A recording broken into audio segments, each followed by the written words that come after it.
coming out tonight to the Crescendo Room at the Throckmorton Theater. It's my pleasure to introduce to you Mr. Mort Sahl.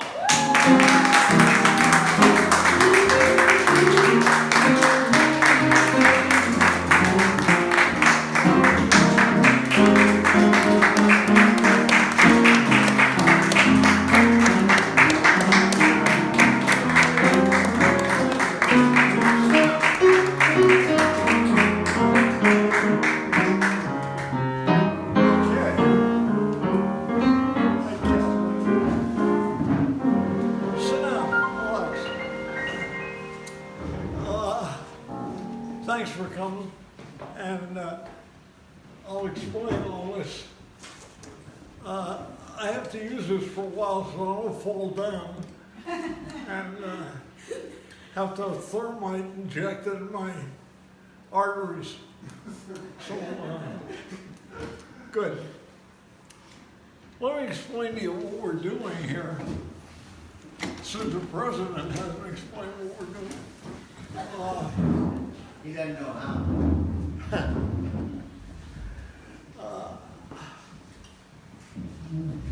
First of all, you know, we're streaming the show live. And we've been doing this for several years. And the lady that organized this, I want you all to meet, was gracious lady in Mill Valley, Kathleen Hahn, right over here. And Kathleen takes the questions from all over the world and filters them, because I can't answer all of them.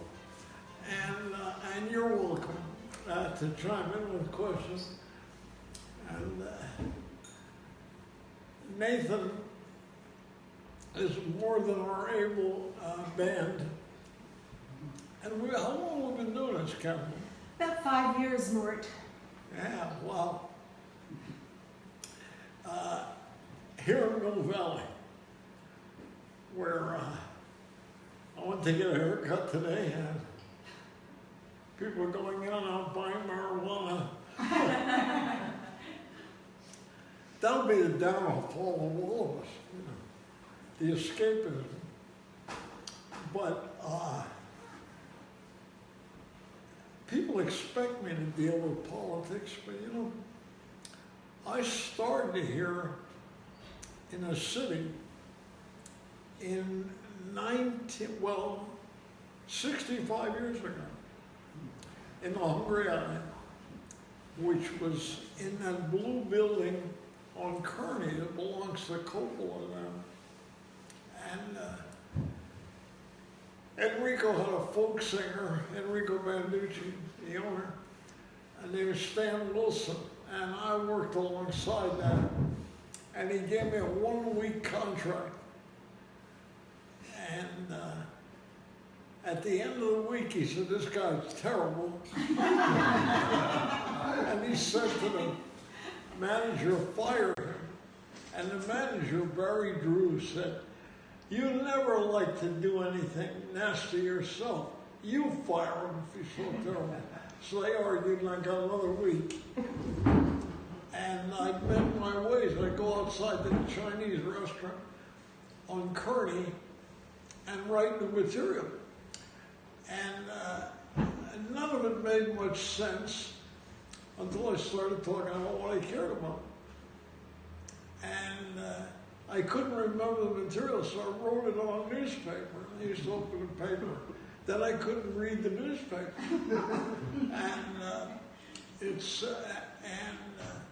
Until I became myself, in which a cop stops me in a Broadway tunnel and said, "Pull over the curb." And I said, "Okay, Hitler." And he said, "What?" I said, "Nothing," which happened. And they liked it. And still nothing happened. And Enrico kept trying to get rid of me. And there was a girl who was singing in a club, Dorothy Baker. And she said, "I want my vacation. Put that kid in there." That was me. So she took her vacation, and she married a guy who wrote songs, but he never sold any. But he wrote one song called "That's Amore," and they bought half of Beverly Hills and built an estate. She never came back. when I'm on Hitcher, I like a big pizza. So that was a big hit, Dean Martin. And I stayed there. And by staying there, I learned how to talk about what I cared about. And still nothing happened. I thought, we're talking about the history of Hungry Hour in North Beach. And then Herb King got a letter. If you're Mr. San Francisco, how come you haven't caught this radical kid at the Hungry Eye? The letter was written by my mother, who lived on Sutter Street. So he came down, and his wife, Sally, said, I hate this place, it's uncouth. And Herb King started putting the jokes up. You know, at that time, the column was on the front page of the Chronicle. So that's how I started carrying the newspaper. And then the first political joke in America emerged. We were all those comedians we know, and we started at that club one political joke.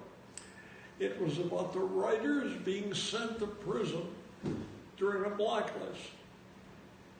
So I said, every time the Russians throw an American in jail, we throw an American in jail to show them they can't get away with it.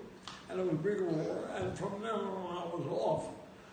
And then I went to New York, and I went to Mr. Kelly's, and then I went on a college tour with Dave Brubeck. Dave Brubeck was a teller of the American Trust Company. And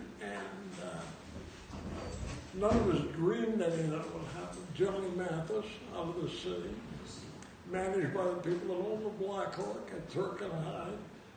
So we burst upon the scene. And although I thought we proved you can change comedy, none of the comedians changed, you know. They came along, and I had a hand in putting them to work, including Woody and George Carlin and Jonathan Winters and Shelley Berman, Bob Newhart. I met him in Chicago, who was an accountant. And he said, I need exposure. So I was emceeing a dinner for Mrs. Roosevelt. And it was Adlai Stevenson introduced her, and he said, this is a lady who would rather light one candle than curse the darkness. Then I began to see how people could move people with phrases. Then after that, Kennedy's father hired me to write for him. And then I wrote for Reagan, too. Which is an interesting situation. Reagan couldn't make anybody laugh. He couldn't make anybody mad at him. I knew them for years. I worked at the White House several times. Reagan's humor was more down to earth. A Russian goes in to buy a car, and he said, I'd like a 4-door green Lada. And a Russian salesman says, it'll be ready in 10 years. So the Russian says, in the morning or the afternoon? And the salesman says, what's the difference? Well, he said, well, a plumber's supposed to come in the morning. So there was no defense against him. He would never get mad at anything I said about him. And he said, I stole the presidency while they were calling me dumb. And a sensational guy and a sensational wife. She was always there. She said to me, if I don't have his back, who will? And when they got married, after he divorced Jane Wyman, I was all through all of that. When they got married, Gable came by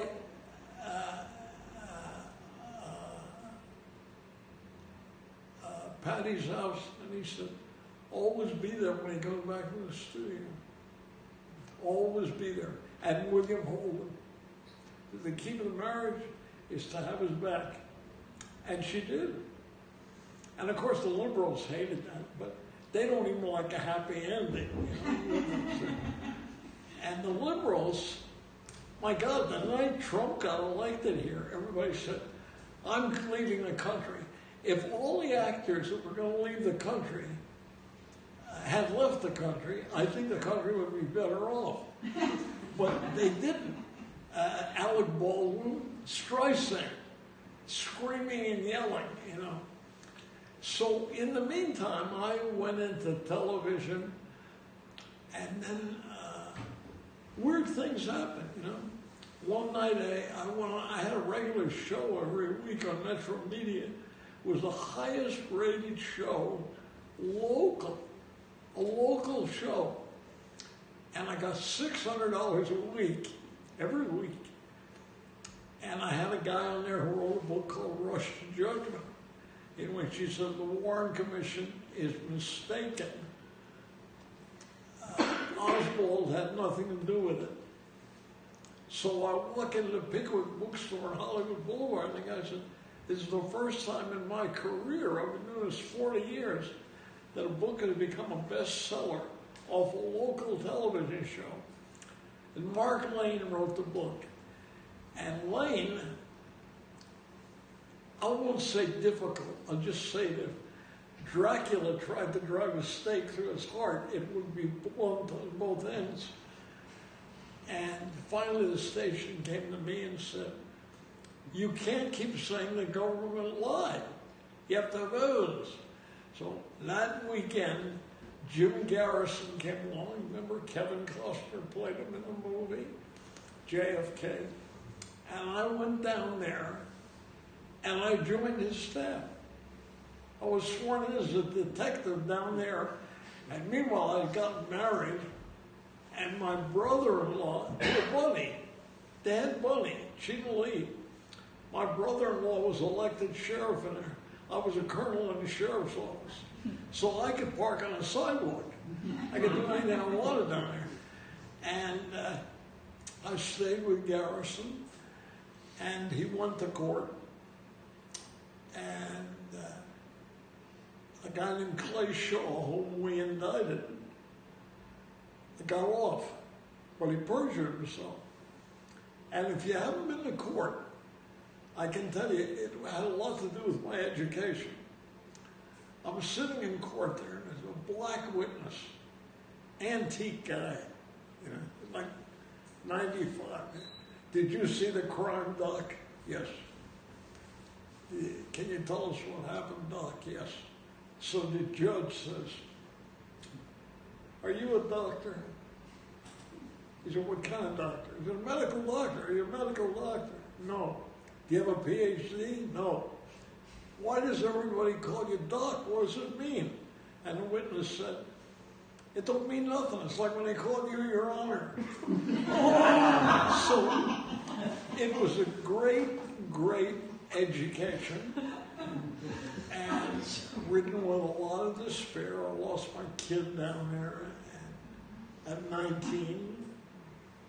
And I learned about the southern United States, which I like a lot, actually. And everybody we arrested down there in that case worked for the federal government. But that's not why you came here tonight. I just want you to know about those sidelights. And in the meantime, I was married to the bunny for 25 years. And a couple of other times. But it all started with the Hungry Eye. And the one that told me to go to the Hungry Eye was my girlfriend in Berkeley. She said to me, if you're any good, we'll have a good life. If you're not any good, we won't have a dull life, but at least you won't blame me. Smart. She got a PhD, became a clinical psychologist out at Stonestown, but started in Berkeley. So I got a lot of time in Berkeley. And my favorite person in the world is from Berkeley, as it happens. Berkeley was the place where the kids went in the street and faced the cops because they didn't want to go to Vietnam. And they were sent by that wonderful man, Lyndon Johnson. And Then the Democrats had a convention. He couldn't run, because of Vietnam. And I was still working. At that time, I was working in Boston with Brubeck. We're doing a college tour. Brubeck and Paul Desmond. And I'm at the convention. Remember the convention? The kids were yelling and the police were slamming the Army, Illinois National Guard with clubs. And Johnson nominated Hubert Humphrey. And this girl next to me at the convention said, Humphrey will never be president. He doesn't look like a president. So I said, well, everybody can't be as handsome as Lyndon Johnson. Let's be honest. If we can't win, let's at least be honest. And I got to sit down on a lot of stuff guys done. I knew Nixon very well during all the trouble. And Nixon and Henry Kissinger and Alexander Haig. And there are a lot of side effects to this job. It's well beyond telling jokes. It's about finding out what the facts are, almost by accident. For instance, you remember the Falkland Islands War?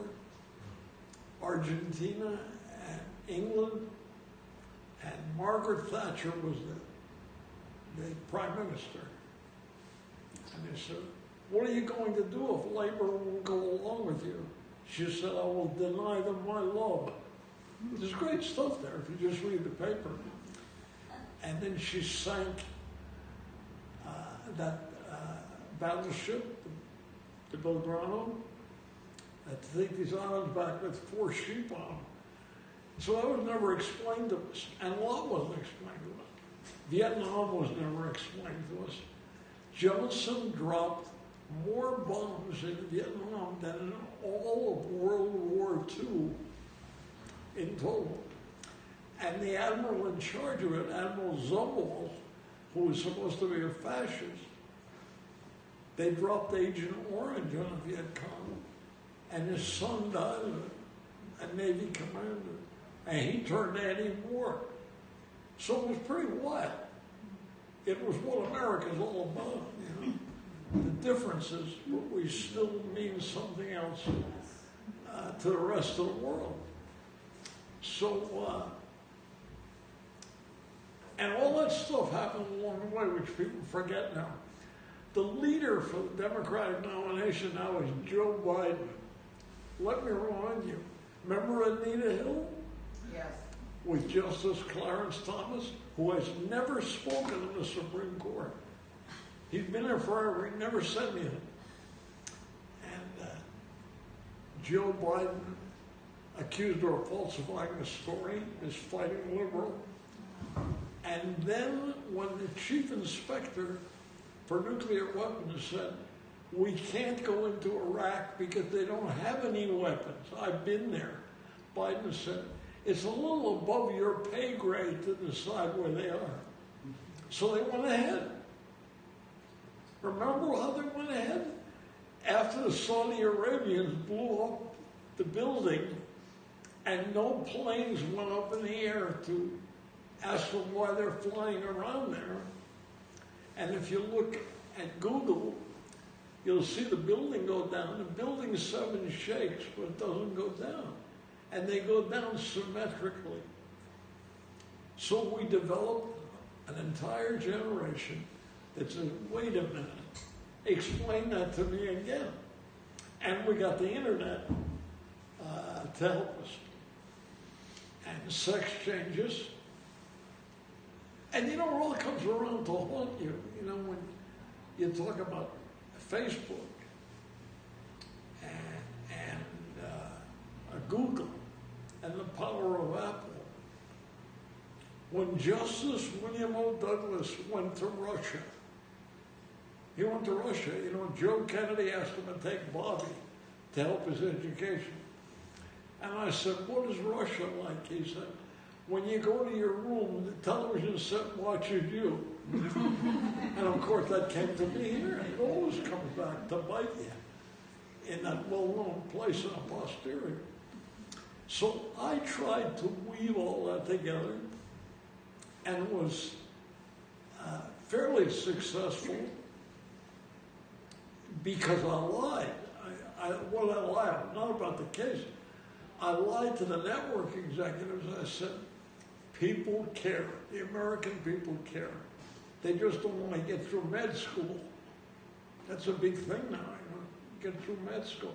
Get through any school, I always point to the white hair and I say, I'm close to paying off my student loans. So I always say that, nobody ever laughs, but I keep saying it, which is the nature of the way I approach the work. So what do we have now? We have 9,000 channels and no news. We have Anderson Cooper, who was a case officer for the CIA.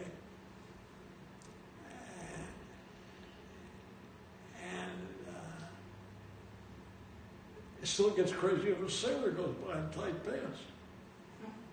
And shows his bias on the network. You remember when Sterling, who owned the Clippers, remember when Anderson Cooper recorded him saying, don't bring any black guys to the game. And he said, why did you tell her that? Why are you with that girl? She's not your wife. He said, well, Anderson, you know how it is when you begin to like a girl. And Anderson didn't say yes or no, like he had never experienced it. And they got people in this country worried about nothing. Transgender and whether they can be combat pilots. And when you go into the delicatessen in Berkeley, there are 3 restaurants. So you got your choice to relieve yourself at those critical times. So what they've done is drive the American people crazy by not telling them what's happening, what's going on. Because I think they have decent instincts. You may remember that Johnson couldn't run because McCarthy opposed the war and went to New Hampshire and beat Johnson while he was president. I knew a lot of those guys on the fringe, I was a good friend of Adlai Stevenson, who was the Democratic nominee twice and almost 3 times. Great guy. Smart. He said, I said to him, what religion are you? And he said, I'm a Unitarian. We pray to whom it may concern. And he said, some people from the Klan wanted to drive me out of the neighborhood, so they burned a question mark on my lawn.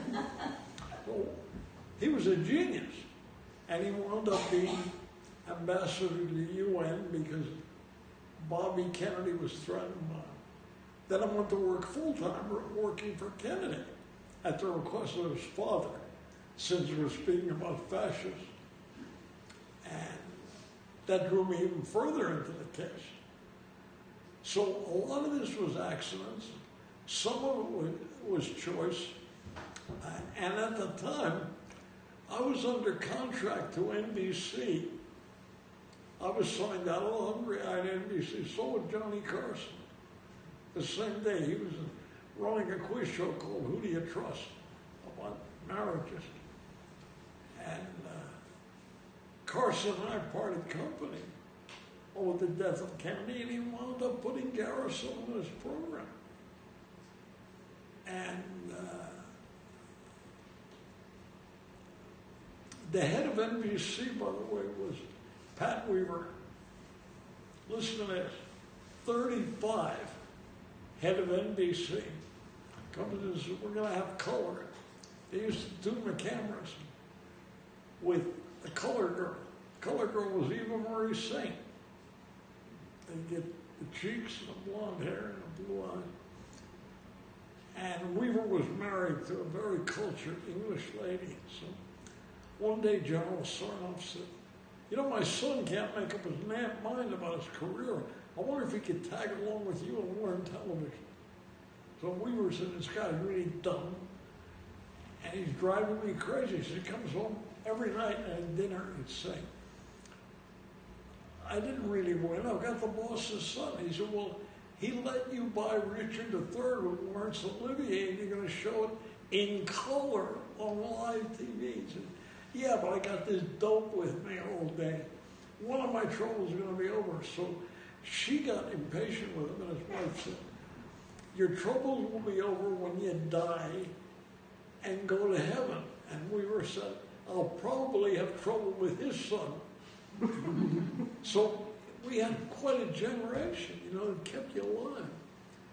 And when I started with Jonathan Winters. We both got fired in New York because the owner of the club said we were both too far off the beaten track. He was the best, really. And when he finally met Robin Williams, he confirmed it. And the myth goes on. People, they don't know the myth goes on. For instance, one night, Robin and I were out here on the side of the theater where the dumpster is. And a homeless guy comes up and starts going through the dumpster, see if there's anything he can wear. So Robin's looking at him, and the guy looks up and he says, big time comedians, huh? Lenny Bruce could kick your ass. So he found his hero. That's a big myth in America. That Lenny, I knew him very well. He never worked the hungry eye because girls objected when he swore. And I was a technical advisor on the movie with Dustin Hoffman. And Lenny says to the judge, I went to courtroom. And the judge said, is your God-given name Lenny Bruce? Remember, you're under oath. So he said, no. The judge said, I thought about it. What's your real name?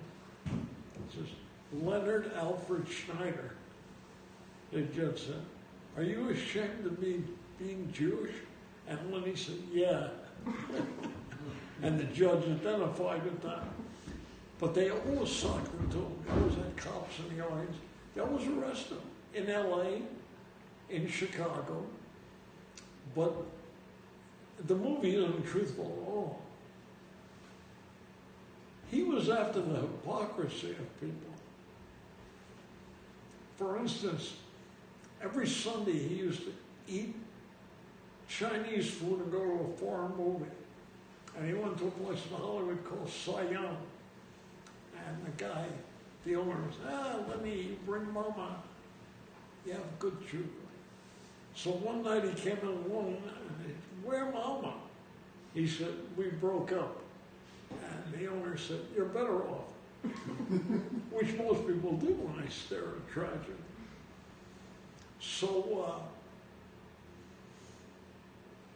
comedy is good in a sense that it really reveals who people are, if it's good comedy. And Jonathan Winters was the best. He never swore. And he could make anybody laugh about anything. And of course he was on that show with Robin, Mort forever. And I met Robin up here when I came to work for Lucy. I don't see what you can substitute for the facts, because the facts are like science fiction. I mean, the scrapes we got into, and the chance to say something, and how terrible the comedians became. I was thinking about Bill Cosby in jail for 9 years, 3 to 9. See, he had $375 million he made off the Huxtable family, but he couldn't get a date. He stayed at the Playboy Mansion, but he couldn't meet a girl. That's his story in court. So, Hefner had a list when he made up the parties. the list of party people and straight people. I know all about that. I knew him at the beginning. He borrowed $500 from his mother and put up the first issue and put a nude of Marilyn Monroe on the cover. And it was a big hit. In fact, he's buried next to her. He bought the plot next to her. So he was delusional too. And then we went to Chicago. We did the Playboy Jazz Festival with Stan Kenton and Dave Brubeck and Woody Herman and Stan Getz, and sold 65,000 tickets. So you can really create hysteria very easily in this country. I like the music. I had a lot of fun with the music. But Playboy, you remember that whole phenomenon? Kids would save up $1.50, go out and buy that, and go to their room and get under the blanket with a flashlight. And I know all about this because my wife was the chief bunny, Gina Lee. And that's an American phenomenon. See, nothing is considered a miracle here unless you make money from it. That's part of what's bred into the culture. You know, if you can make a lot of money off other people's frustration, and they lie to you. They tell you that the money is going to be the answer. You know, if you get to be a doctor, you'll really get rich. And of course, Bernie Sanders is going to change all that. You'll be able to go to Canada overnight and have your operation. So, who's in the lead now? Biden? Boy, it's hard to believe, you know. And notice the Democrats now have 24 candidates. Nobody with a sense of humor about how appalling it all is. And I remember the night that Trump got elected here, Mill Valley was like sitting Shiva, you know, the end of the world. And what did Lucy do here in the theater? She did Fiddler on the Roof. She did. That was the first big show she did. And the kids were very convincing as Jewish people in a shtetl in Russia because their parents were Jewish before they moved to Mill Valley.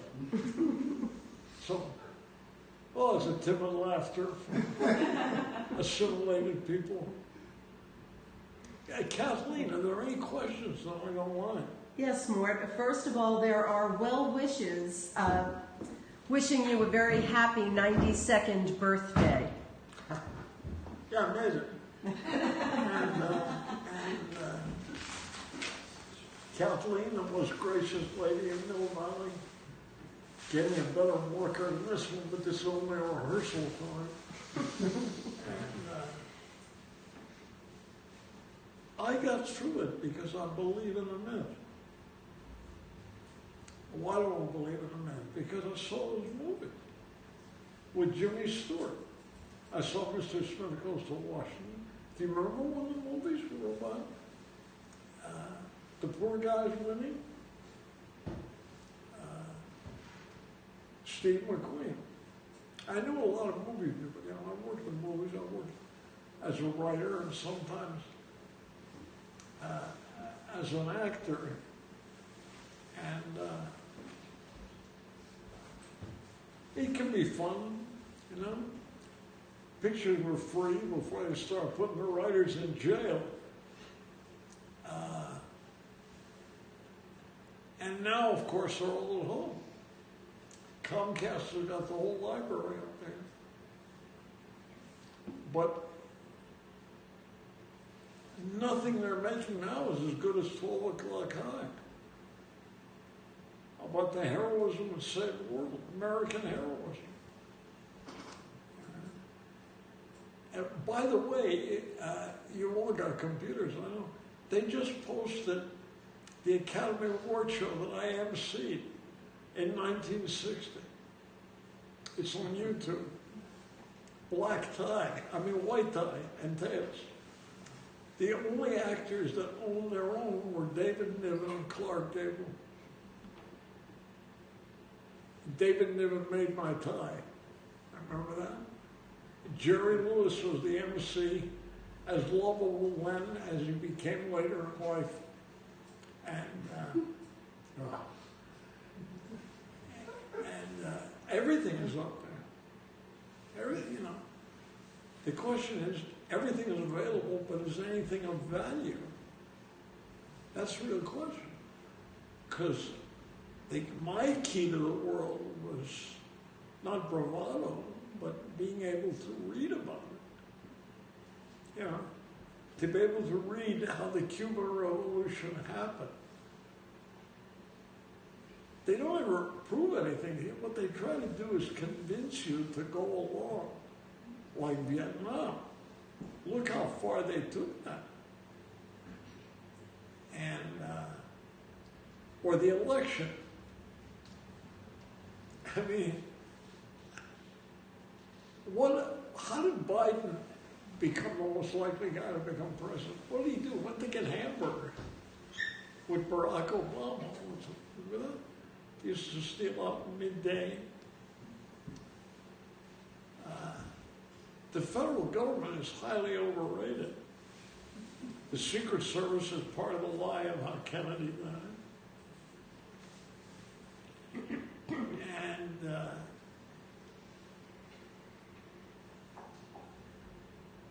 what they do is, in New Orleans, when we investigated Oswald, Jim Garrison, they bring a guy in and they sheep dip him.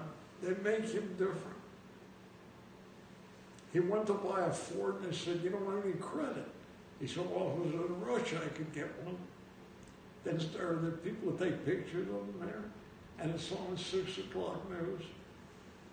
And he becomes an instant communist. An evildoer. But it's all part of a lie. And that spills over just like all that stuff about Trump. You're supposed to hate him now because he wants to make money. That used to be okay. When? Well, last week. But you're supposed to hate him because he accumulates money. And then the irony is that nobody to run against him. What happened to that? Used to be a country with a third party. A socialist ran in this country and got 1 million votes. Debs. If people hurt enough, it changed. It did under Roosevelt. And, you know, I told you I knew Adlai Stevenson pretty well. The Houston Baptist Conference, all Republican, invited Stevenson to speak to them. And they said there would be no demonstrations. So he goes into this hall with 4,000 people and says, "Here is the Democratic candidate, Adlai Stevenson." Nothing. All he could hear was his own heels as he took the stage. And then he finally said, "Is something wrong?" And a guy in the front said, "We've been instructed to vote for Eisenhower by Reverend Norman Vincent Peale."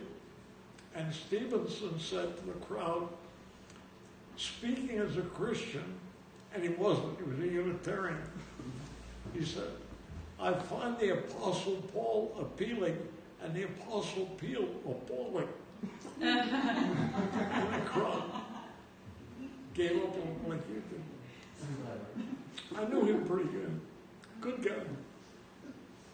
Then he wound up being the UN ambassador because he aroused the ire of Robert Kennedy, who had a lot of ire. And when Lyndon started to get into trouble, Kennedy summoned me to his office in the Senate. And he said, "What are you doing?" I said, "College." He said, "What do they think of Lyndon?" I said, "They don't want to be drafted." And he laughed and he laughed. And then he said, "When I get the nomination, the first thing I'll do is open up my brother's death." I said, "Garrison says if you get the nomination, they're going to shoot you. And he threw me out of his office. Nobody ever says now that when he became Attorney General under his brother, he called Hoover. Hoover would not take his call, ever. So he came in with a red phone, he put it on Hoover's desk. He said, when that rings as the Attorney General, never took the call. For 3 years. And then when they killed Jack in Dallas, Hoover walked back in with the phone and he said, your brother's dead.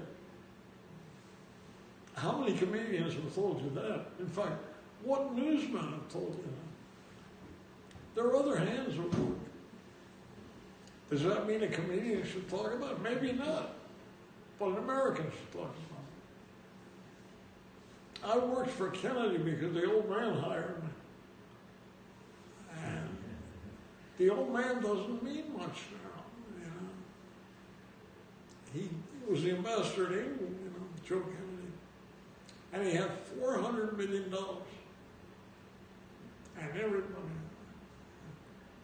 And President Kennedy said to me one day, do you think $400 million is a lot of money? So making a snap judgment, I said, yes. And he said to me, you know what the Rockefellers were worth? $5 billion. He said, no, that's money. With his finger on my chest. You remember who played him? P.T. Warren? Cliff Robertson. Perfect. That's exactly what it was like. And the Japanese did cut his boat in half. And he spent most of his life, which they never photographed, on crutches.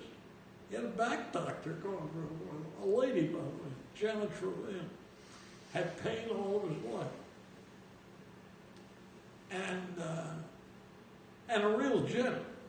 You know, Tuesday night they had culture at the White House. And he brought Pablo Casals to play the cello. And when he introduced him, Kennedy said, there hasn't been this much culture in the East Room since Jefferson dined alone. Not bad. Tasty. No? Kathleen, anybody else calling us? Yes, Mort. Excuse me. When do you think Julian Assange will be recognized as a journalist? Well, you know, the idea that a guy that doesn't work for anybody would be interested in setting up a network to spread the word about militarism and would sleep on an air mattress for 7 years in the Ecuadorian embassy. You notice the British have not transferred him. I will tell you this, and I bet none of you knew this.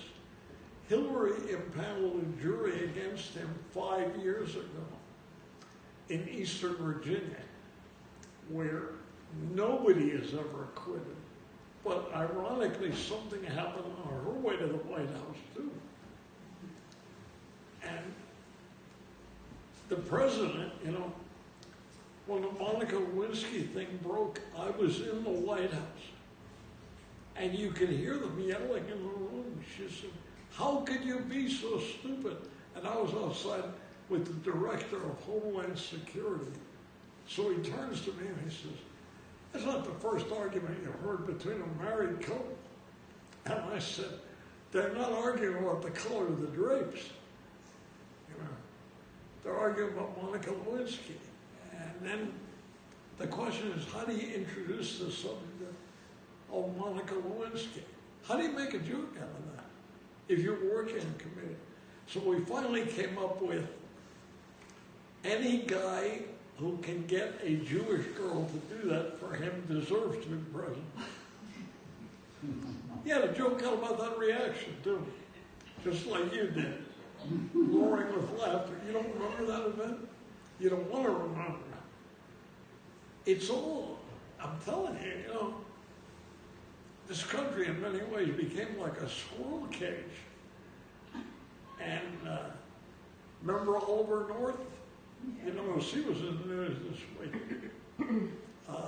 He was fired as head of the National Rifle Association.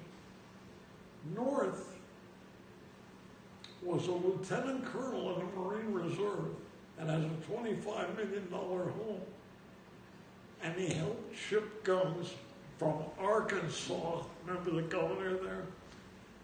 And one of the planes was shot down during the so-called Iran-Contra scandal. So, lo and behold, one day I'm working at the University of Virginia. And I did a concert with Dave Brubeck and Paul Desmond. And I go into a bar, they're watching a debate. Governor Wilder, who was a black governor of Virginia, he's retiring, and North is running to replace him. North, while he's under indictment. So Wilder said, do you deny that you lied while you were under oath? And North has an interesting defense. He says, yes, I lied.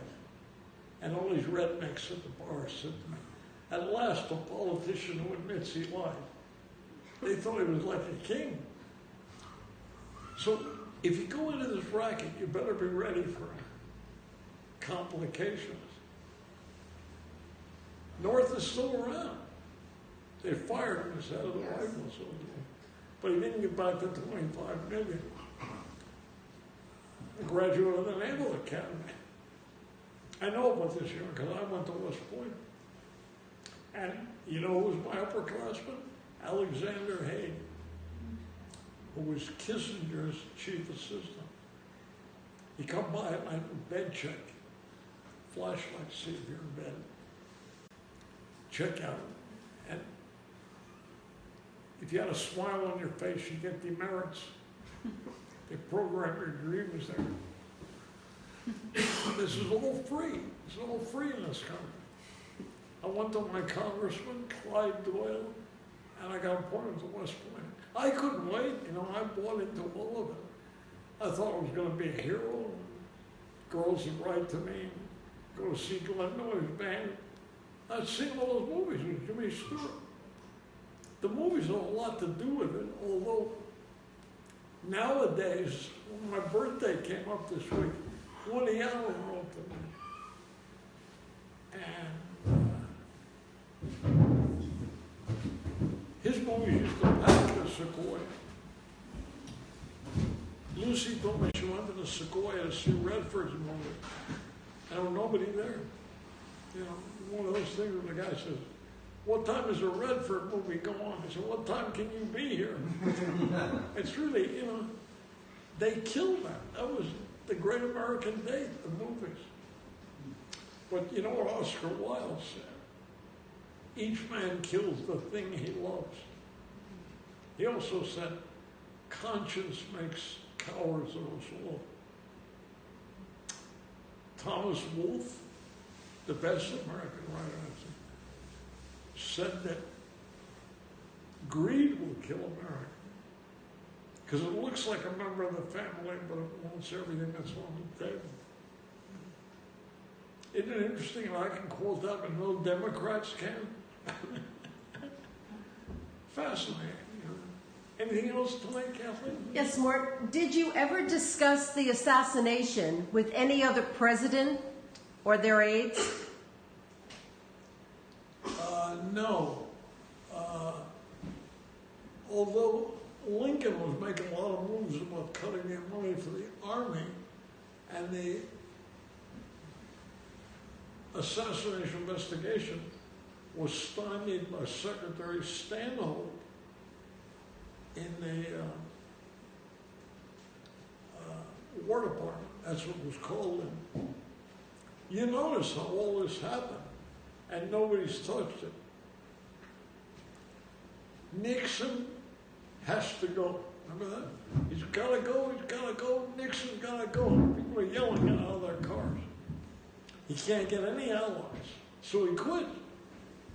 They don't have a vice president, so they elect Ford. Was on the Warren Commission, and Ford says, I need these two guys, because I don't know the job. Who are the two guys? Rumsfeld and Cheney.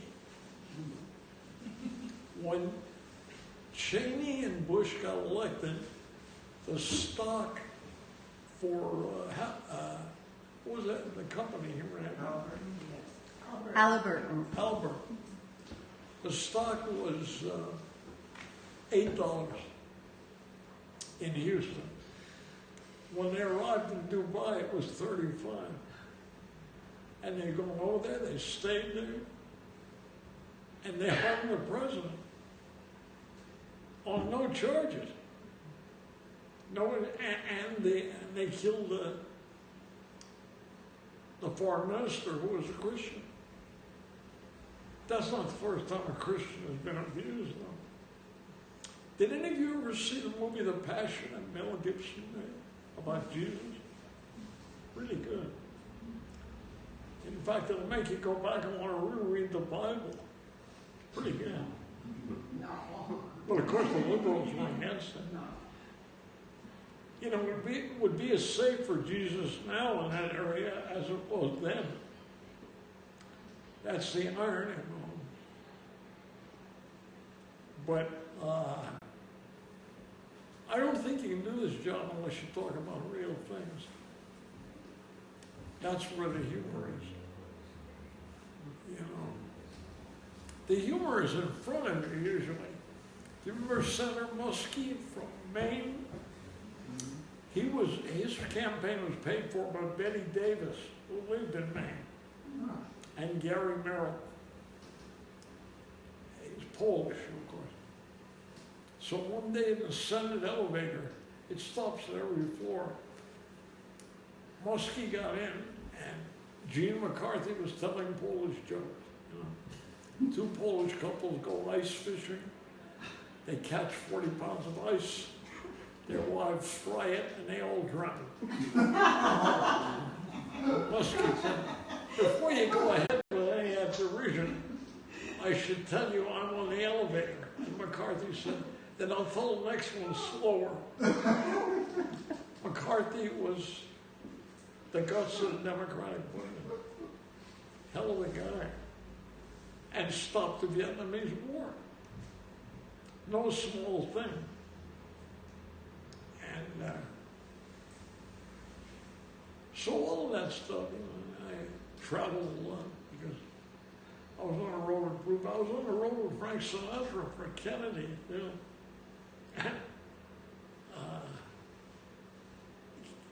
Sinatra got in wrong with the old man. And when Kennedy came to Palm Springs, he stayed and bring groceries out because Ambassador Kennedy thought he was involved with gangsters. So, because of Las Vegas and Miami, I worked for a lot of gangsters, you know, who aren't bad to work for, I might add. And I worked with a lot of guys who should have been gangsters instead of comedians, like Bill Cosby. Imagine, with that kind of money, he couldn't get a date. It must be very frustrating. $375 million, he's in jail. And by the way, if you go to the bookstore at the Depot, Warren Beatty's biography in there, in which he claims he slept with 12,771 women, which led the head of Columbia Pictures to call him pryopic, which of course meant I had to get a dictionary long. Means he's prone to try to bed them. Why? And the whole thing is why? That's what leads you to read, and it leads to different things. It led to the Cuban Revolution, which was successful, even though Trump is making signs of not dealing with them. Yeah, anything else tonight, Catherine? Are there any questions in the room before we end the show? Yes, what are you trying to prove? Mort, we have one last question online, and that is it true that Jackie wrote JFK's acceptance speech for Adlai Stevenson, endorsing his endorsement for Adlai Stevenson? Or for the job? Yes. Did Jackie write the speech for him? I thought he was going to nominate Moynihan. Remember? where Hillary got that job, Senator Moynihan. Moynihan said a great thing, you know. I said to him once, after Kennedy died, I said, will we ever laugh again? He said, oh yeah, but we will be young again. Pretty good. The best stuff goes on. Well, who's going to report it? Anderson Cooper? Or those guys on Fox? Tucker Carlson? They don't have any spirit of rebellion, you know? There was a time when you could pick up the New York Times and John Hart was the anchor at NBC. John Hart said, America's taught many people many things to the point of a gun, but America proved most by example. You know, it's really good stuff. Sons of America. Jim Wynn. So you mentioned Joe Biden quite a bit this evening. Do you have any other thoughts on the other candidates? Yeah, but only by asking you a question in turn. Do you really think that Sanders is going to beat them? No. And, you know, they're talking about the wrong things. They're talking about color, which hasn't solved anything yet. And they're talking about sex changes. That's not the most pressing need in this country. You know, I managed to be around Lucy here for 11 years, even though there are only 2 bathrooms. I've complained every week, but I don't see a construction unit doing anything about my complaint. That's all madness. I mean, with all this work and all this research, I still don't understand enough about women. Maybe that's the key to it working. I don't know. Understanding them. Understanding that they are different than us. They certainly get the point faster. But George Bernard Shaw said, an actress is much more than a woman, but an actor is much less than a man. Shaw, as you know, is only known in this country for My Fair Lady, based on a great movie directed by Leslie Howard that they show on public television occasionally when they're not begging for money. What did they call the movie, Kathleen? It wasn't My Favorite. What was the name of it? Pygmalion. Oh, Pygmalion. Yeah. Leslie Howard.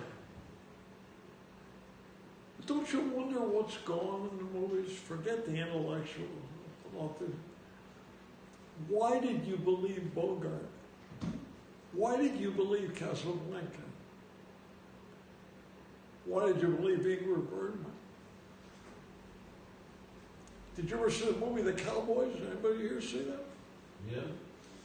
John Wayne. John Wayne is broke. He has to drive his herd out. He's poor.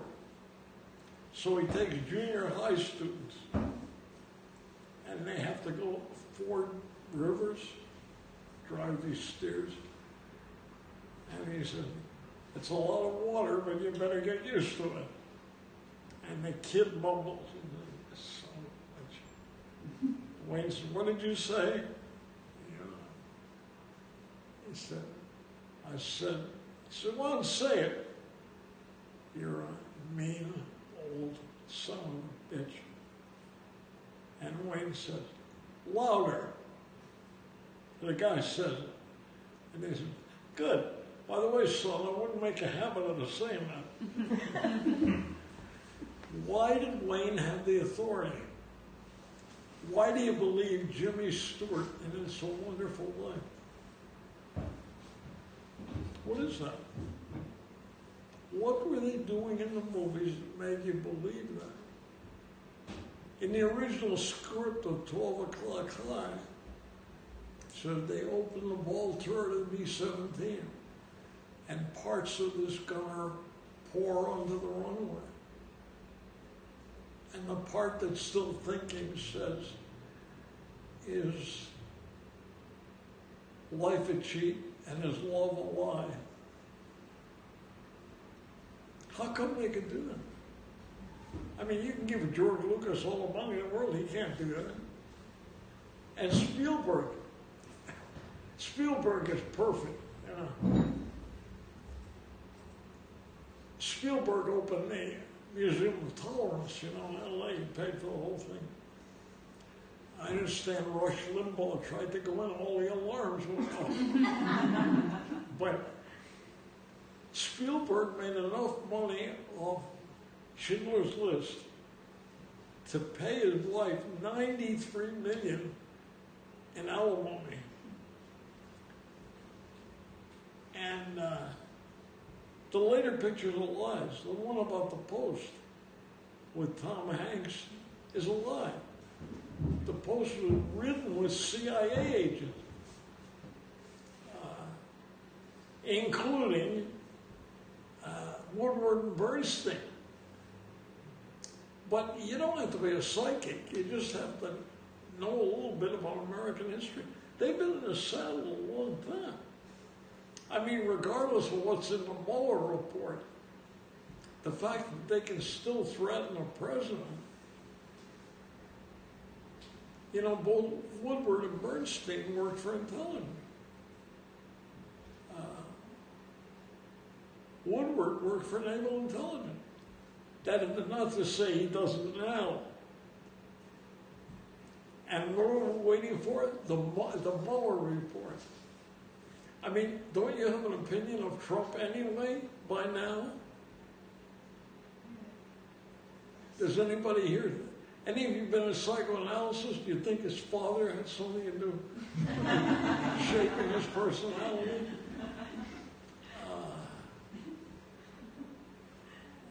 You know, Freud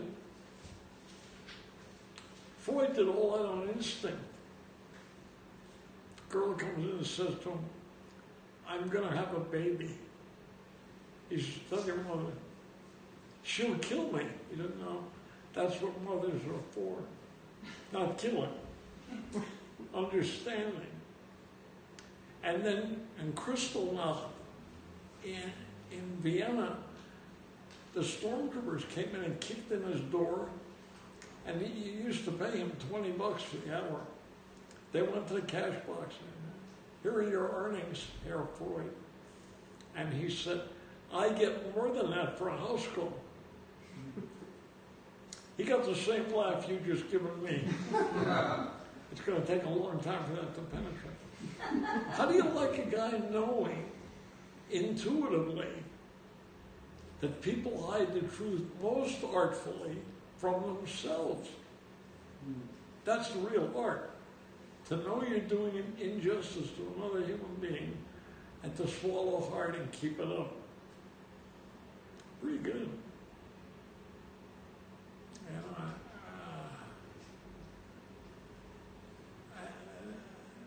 pretty incredible.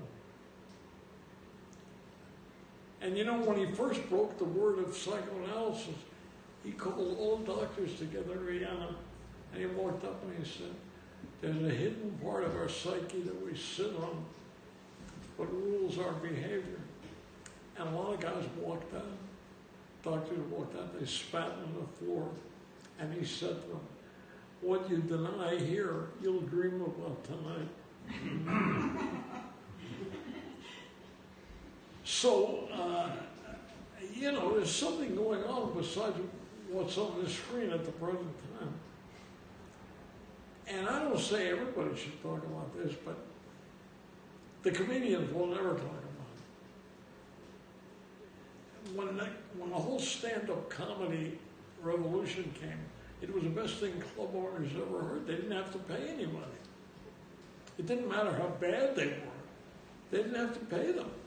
And that appealed to them. Thomas Wolfe, best writer this country ever had, said that America is witness to a lie. Greed is at the table posing as a member of the family, but will eventually devour the family. So we've got a lot of street signs saying, you know, peligro, or danger if you're Che Guevara.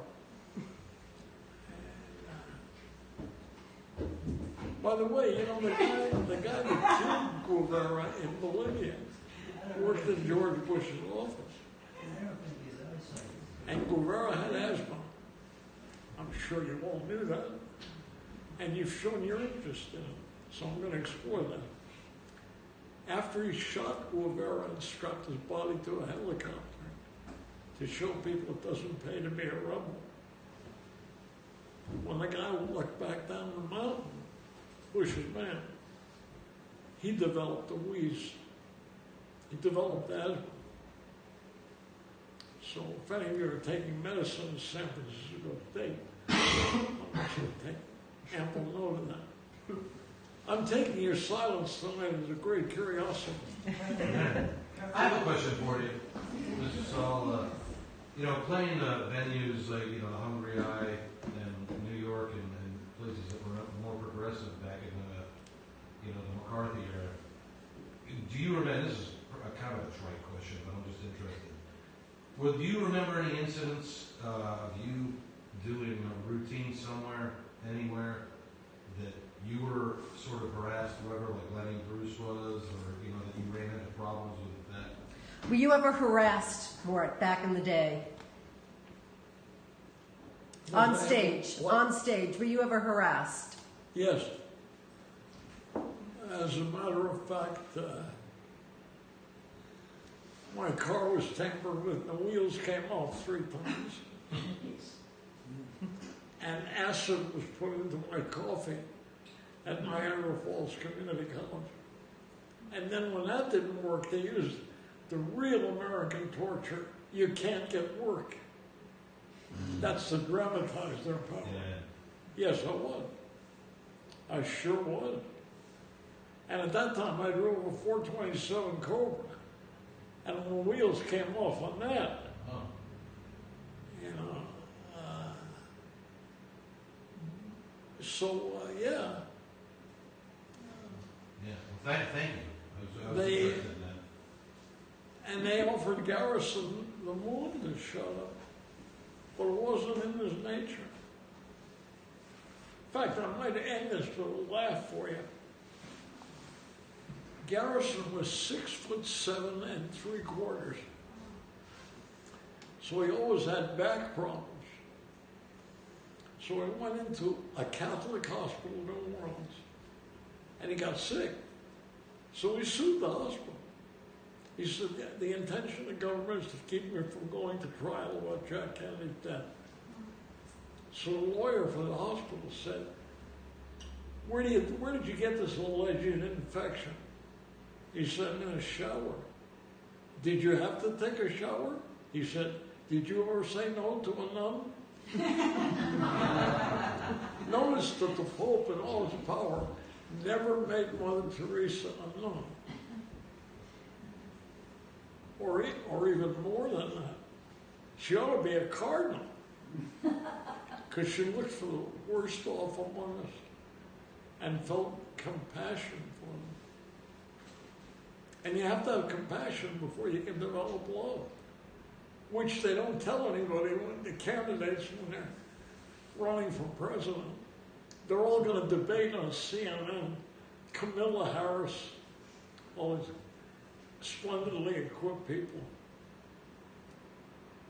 Did any of you ever see any pictures of Bernie Sanders when he gets to Burlington? It looks like Berkeley. He looks like Abby Hoffman, to quote a friend of mine. Any of you remember Abby Hoffman? Mm-hmm. A government maniac. Jerry Rubin. In fact, their lawyer, Kunstler, remember? Kunstler accused me on NBC of only caring about the Kennedys because they had money. That's one of the distinctions. Do you know that the president never had an autopsy? That in the National Archives you cannot find parts of his brain? That was all uncovered by Garrison. It's against the law that Johnson, after Kennedy is killed, Johnson takes the body and leaves, which is against the law in every jurisdiction in this country. You can't remove the corpus delicti, but he does. And then he has a group go out and hose the car up, which is full of evidence. And then he calls a judge who swears him in as president on the plane, which is a haste that Johnson never displayed again about anything he ever undertook. So that was all illegal. And nobody prosecuted him for it. You cannot remove a corpus delicti. Listen, you've all been so attentive that I have a reward. Thank you. I worked at the Clay Shaw trial.